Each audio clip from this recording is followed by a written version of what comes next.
సమాజంలో ప్రతి ఒక్కరికి సమానత్వం ఉండాలని అది భవిష్యత్ తరానికి ఎంతో దోహదపడుతుందని హోంమంత్రి అనిత అన్నారు.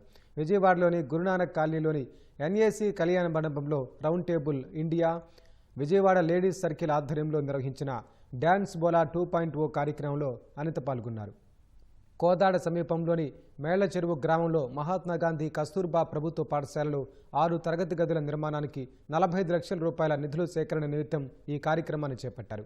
పేద అనాథ బాలికలు విద్య అభ్యసించేందుకు తరగతి గదుల నిర్మాణానికి నిధుల సేకరణ చేపట్టడం అభినందనీయమని అనిత ప్రశంసించారు.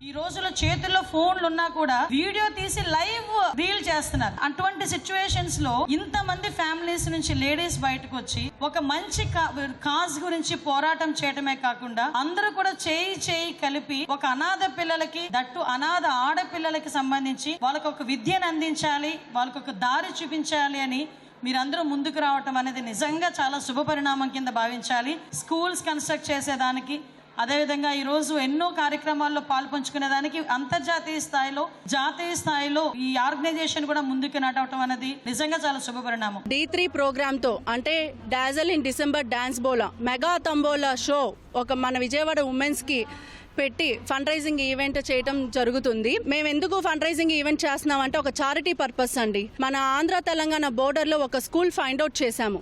వాళ్ళు ఆర్ఫన్ గర్ల్స్ అండి, అంటే సింగిల్ పేరెంట్ ఉన్నోళ్ళు, అసలు పేరెంట్స్ లేనోళ్ళు ఒక 250 మంది పిల్లలు బాలికలు చదువుకుంటున్నారు. వాళ్ళు చదువుకునేటప్పుడు ఒక క్లాస్ రూమే ఉంది, వేరే ఫెసిలిటీస్ ఏమీ లేవు. ఆ 250 మంది ఏం చేస్తున్నారు, చెట్టు కింద కూర్చొని చదవటం జరుగుతుంది. వాళ్ళకి 6 క్లాస్ రూమ్స్ కన్స్ట్రక్ట్ చేద్దామని ముందుకు వచ్చి ఈ ఫండ్ రైజింగ్ ఈవెంట్ చేయడం జరిగిందండి.